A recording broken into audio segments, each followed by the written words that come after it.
Alright, well, I figured I'd give an update. Got it on the road, got it driving, picked up a front bumper for free that someone was giving away. I'm not a chrome fan, so I'm gonna monster line that this weekend when I do the inside of the tub here. That's what I've been working on. Parked it, and I need to get it winter ready. Fall's already here. It's 40 degrees in the morning. So I've been using this liquid cancer here. I think it's what they call it. But yeah, so you just gotta soak a rag in that, and then you get to scrubbing with the soaked rag. One rag probably does about 2 square foot. So I'm probably gonna finish that gallon, which costs about 20 bucks. Having to get all this nasty, it's like a rattle can bed liner, they call it, maybe. It's just nasty. It soaks up every inch of dirt. Doesn't look good. It's dulled. Not even a UV dull. It's just a opaque, dry. You can kind of see the tailgate probably a little better. I don't know, but it don't look good. So monster liner, got it on the shelf already. It's been sitting there a little while. Thought I'd get to it sooner.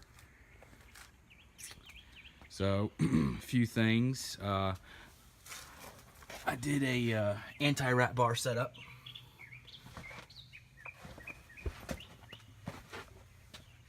So I used the Barnes 4-wheel drive bracket setup, and which comes with their Heim. They got a little piece of DOM tubing here that you can use along with these shackle pieces.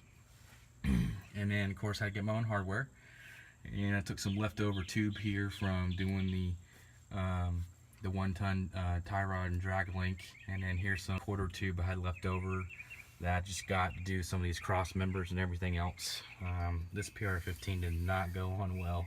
I think I did it at night, so I'm gonna have to do something a little better here eventually. But so this is the way I did it, so that there's not a whole lot of room, but I got my bottom bar here to go in the same angle as my rear drive shaft, and my top bar here to be parallel with the ground. So that right that's the geometry of the anti-rat bar. It works really good. I've got stock 4-leaf YJ springs here on this LS swap, and I have not axle wrapped anything, so I know it's working real well for sure. Still got these rough country junk shocks on for now. That was just so I can actually get on the road. I went and had the exhaust put on. I got this. It's one of those filled, the packing type mufflers rather than a baffle system, and I did that so I could actually have something maybe that wouldn't be super loud. It's no fun. It's fun to have such a loud vehicle, but then you actually get out of the vehicle and you got a headache because you drove 5 minutes because it's so loud. That's not fun. So routed it up, routed around, 2.5-inch pipe. Here it is coming down off the driver's side, and I just got done putting in this front drive shaft. It's an Oliver's drive shaft, so that's like a 1/4-inch thick tube. I'd say that's a 1.5-inch tube. So this thing is pretty beefy. So I do have a little bit of a clearance issue right here that you can see. Using the Novak mounts, I am passenger. I was talking to a guy. He says that you can go more passenger probably than what they're saying, which probably would alleviate this external slave issue. So I'm gonna have to bump stop the driver's side on the front here at least to prevent the shaft from smacking up into that. But I think it'd be okay either way, but I don't want that shock being on there. Another thing, I was driving. I'm gonna need to cap this cross member I made. These little round U style brackets with a hole in it. That's actually for the DOM piece of tubing here for the bracket. And what I did was I used some leftover piece of pipe here and welded it to the cross member that way. And I use these to weld the cross member up to the frame. and then gusseted it on the sides. Now, excuse the welding, but so this way I can do a flat belly skid, and then on the rear of the skid I could do a skirt, and the skirt can, you know, help protect this cross member here, and that's really going to be, and the skirt actually can extend on the bottom and can protect hitting here, and that will actually cover a lot of the rear area back here that a standard stock skid plate would not cover, and even a Barnes, which I'm going to go with, skid plate wouldn't cover. So I haven't figured out yet what I'm going to do for a skid plate in the front. So your front skid plate's going to end, a flat belly is going to end probably right in this area here. Just short of where the transmission is. So what I was thinking is maybe somehow the skid plate would be to create something that bolted onto that piece of the skid plate and then was able to wrap around and help protect the oil pan and a few other things. The LS swap, the oil pan sits back so far from your axle that you really are at risk of hitting that pretty good. So I'm gonna definitely need to figure something out, or maybe do, you know, somehow figure out a hardened steel skirt that can attach and bolt up with the oil pan.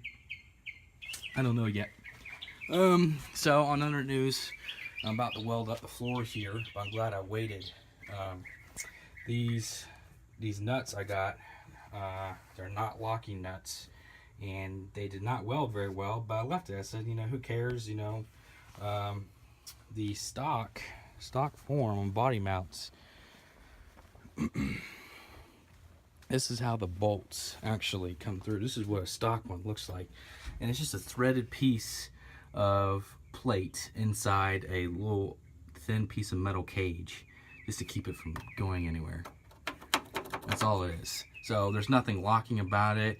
The manual doesn't even call for Loctite or anything like that, and body mount bolts stay in all the time. Well, using just the grade 8 bolts and those square nuts I just showed you, I had this side right here vibrate. Actually, no, not that one. That's stock. The one here in the corner, I had it vibrate and fall out while driving. That scared me pretty good, because I thought, you know, how many more are falling out? And I was on a trip back from Harlan, and man, that was kind of scary.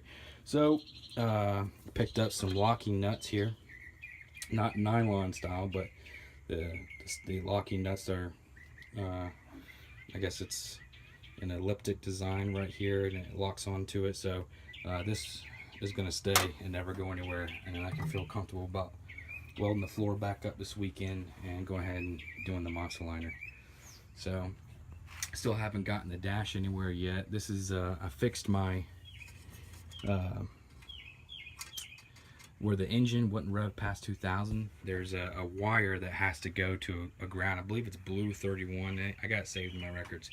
But that wire is not going to ground. It's like a valet or security, and your engine will not rev past 2000. So that's real cool. I'm gonna actually tie that into a switch, and I'll actually be able to, you know, flip a switch, and that'll be like a valet security type setup. So that'd be real neat. Or you could even, it could be like just another security layer. If it got stolen, they can't get away very fast. Can't go past 2000. So I won a Jeep of the Month contest on the forum, and Quadratech awarded a gift certificate, and I ended up picking this bumper up to go ahead and match the front one. I'm either going to build my own custom bumpers, or I'm going to go with probably Barnes 4-wheel drive. I really like their style. Don't know what I'm going to do yet, but you know, I needed something, and went ahead and went with that. So the tires, I ended up having to go ahead and those ones I got in the front, I ended up having to just pick these up, spare $100 or whatever. But yeah, I'll go ahead and start it up. You hear what it sounds like with the muffler. So I got the Walbra 255 fuel pump. You can hear it cut on. that's intake, you know. So imagine if you're debating to do external or intake, how much louder that would be.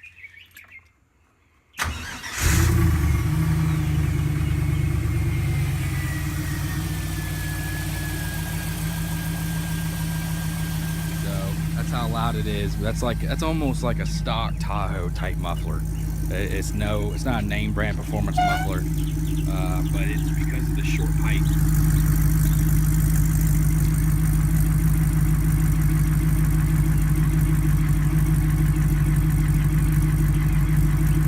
So you can hear the exhaust rattling a little more right now.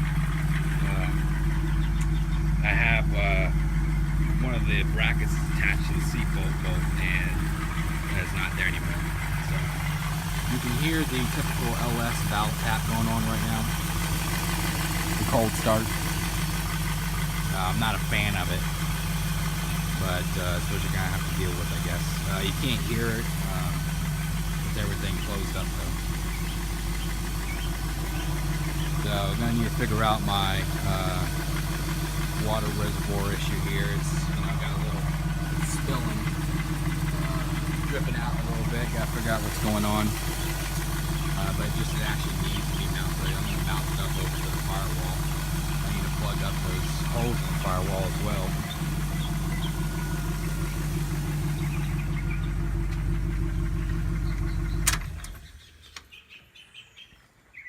So I got quite a few things. I got ready to go. Picked up some TJ doors. I spent about a week here trying to get these frozen Torx bolts removed. So these ones here, I was able to break loose using a combination of Torx bits and Allen head bits. Surprisingly, you can jam a larger one in there when it just starts to strip, and you can usually get somewhere that way. But on this door, I had a lot of them strip, and I ended up having to notch a few. So you can see, I don't know how well you can see, but there's a lot of grinding here and a notch. So I'll replace these brackets at some point in the future. But underneath, I really even had to notch into the panel to get down. So I drilled out the head. I didn't use an extractor. So I ended up having to drill out the head, and there wasn't enough meat left over. I had to notch through the door panel some and get down to it, and then I was able to use a screwdriver. But you can't see the notch in the panel with the bracket on, so it's not really a big deal. You can definitely see the grinding and kind of doing to that bracket there, but notching was the only way I was able to get these out. So doing a lot of cleanup here in the garage now that the Jeep's really actually out of it. So I picked up one of these Mojave heaters. Got a new Ford E350 brake master going in. I'm gonna change out all the flexible brake lines and go with this. I think it's a nickel copper brake line. So I gotta install my speakers. Gotta install the steering wheel. Here's the internal dust cap I'm gonna do on the shifter, but I need something to go external. Probably need like a rubber boot or something. So a lot to get going here, and that's just the first box I walked to, but so much to do, so little time. Anyways, I'm real excited. This is the MBM brake booster kit, so I'm gonna have to replace these. This is like a stock YJCJ replacement master, and it's got like a 15/16 1-inch bore, and I got three-quarter ton axles and 3/4 ton calipers on there, and so I went with the E350 Ford Master, which is going to give me a 1 1/8 inch bore. And doing some research online, it's really going to work well for me. So I'm going to replace the Master first, then see how well it works compared with the flexible brake lines, and then that will tell me how long I have before I can wait to go ahead and install the hard lines. Anyways, that's the update from now. And I keep meaning to try and actually get out here and do some video of me actually doing something. But I get out here and I got so little time, I just don't even think about it. But I'll try. All right, appreciate it. There you go.